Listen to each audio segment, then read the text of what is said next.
really believe that we all have our passions for a reason, and that thing that you've always wanted to do, that you're really passionate about, that you feel really drawn towards, even if it's unrealistic or it's risky, I feel like it's really what your soul came here to do, and your passions are a guide for you to follow what you were meant to do in this lifetime. And even though it seems risky or unrealistic compared to what most people are doing in society, it's really not, because you will be successful at that thing, and there's a reason that you're passionate about it. And even right now, I feel like even normal jobs are so risky and unreliable, and the job market is horrible, at least where I live. It really is worth going after your passions. You're gonna feel so much more fulfilled.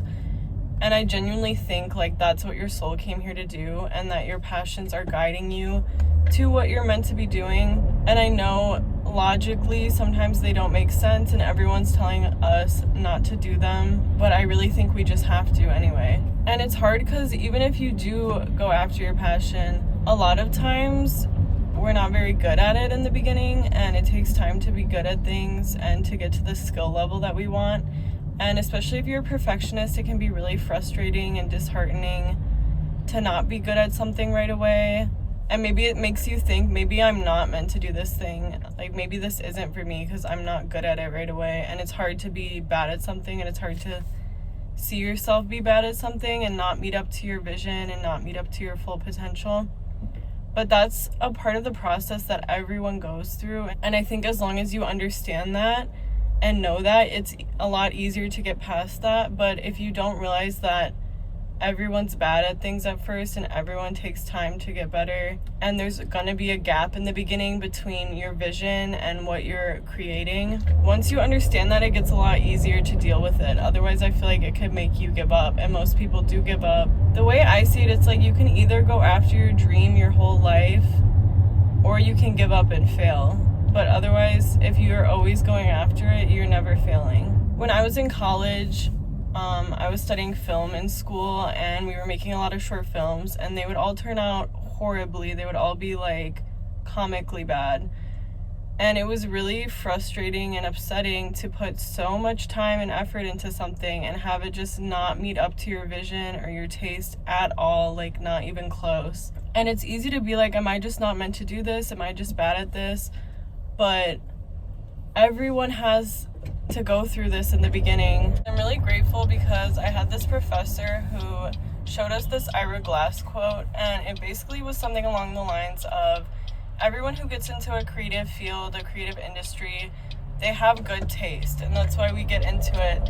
But then there's a period where you're creating work that does not match up to your taste at all, and it's just bad. And the only way to get through it is to create as much as you can and get all the bad stuff out and get better at it. And anyone who is where you want to be, or who creates work that you admire, has gone through that period of creating art that they're not proud of and art that doesn't match up to their vision. But you have to push past it, and you have to just get through that period and overcome the perfectionism and overcome the pain that comes with like creating work that you're not happy with. And I think this applies to everything, not just creative pursuits. Like, I think really any skill, obviously there's going to be a period in the beginning where you're not the best at that skill and you have to take time to get better at it. So I don't know who needed this reminder, but if you aren't pursuing your passions, please pursue them.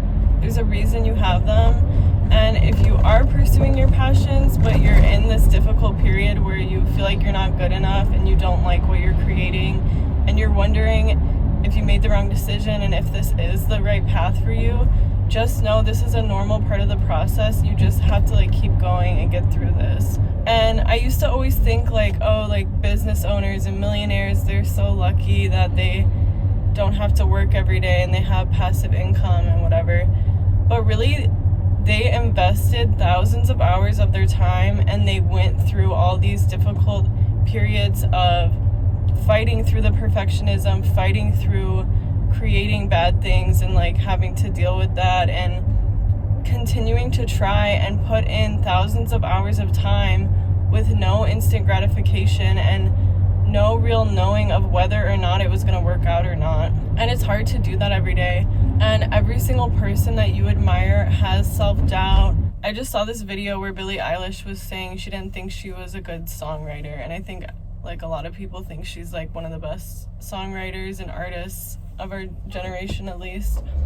And just know that like everyone you admire, everyone you want to be like, they have self-doubt too. It's weird because to be successful, I do believe you have to have a lot of belief in yourself, but at the same time, like, you're gonna have self-doubt, but you also have to have enough belief in yourself and not ever like make decisions based on the self-doubt.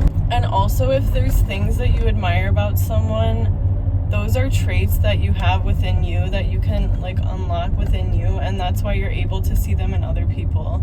So if there are things that you really admire about other people and you're like, I wish I was like that, you can be, and you are, and you're only able to see it because it's a mirror of you and it's within you. And the same is true for negative traits too. Like a lot of times when we're judging people or we notice negative things about people, it's really because the universe is holding a mirror to us and trying to show us things about ourselves that we need to see.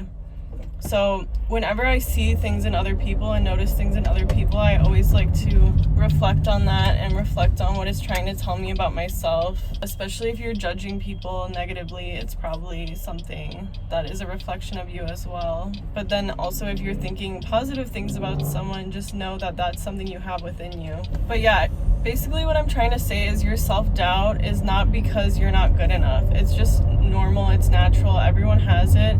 You just can't make decisions from that place of self-doubt and act on that insecurity. You have to make decisions from a place of self-belief and believing that it's going to work out for you and believing that you are good enough and you are capable of getting everything you want in this life. I think every successful person has a lot of self-belief. Like the most successful people have self-belief. They don't necessarily have the most talent, but they believe in themselves enough to work really hard and to go after what they want. But at the same time, I think everyone, unless you're like a narcissist, has self-doubt. I mean, even narcissists have it, they just repress it really intensely. But I think also everyone has self-doubt, and the way that you balance that is to act from the place of self-belief and just observe the self-doubt and don't like act on it. Don't let it affect the way that you're living your life. Just observe it and let it move through your body and always act from a place of self-belief.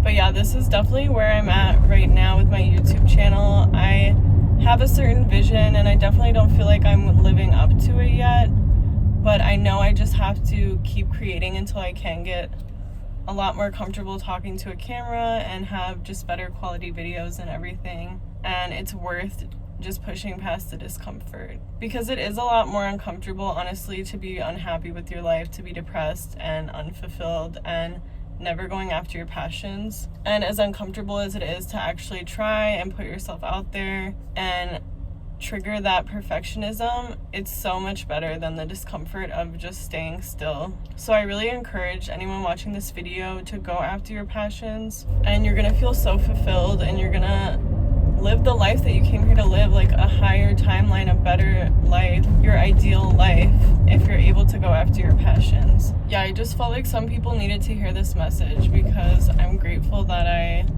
have learned these things along the way, and I don't think I would have been able to actually go after my goals and take the risk if I hadn't like heard that Ira Glass quote. And it's something I think about a lot because it's hard when you're learning a new skill or you're trying something new or you're trying to create something. It's just your skills are not going to be where you want them right away, and you have to just push through it. I would love to read your comments. Let me know where you're at in this journey. Thanks so much for watching, and I hope you have an amazing day.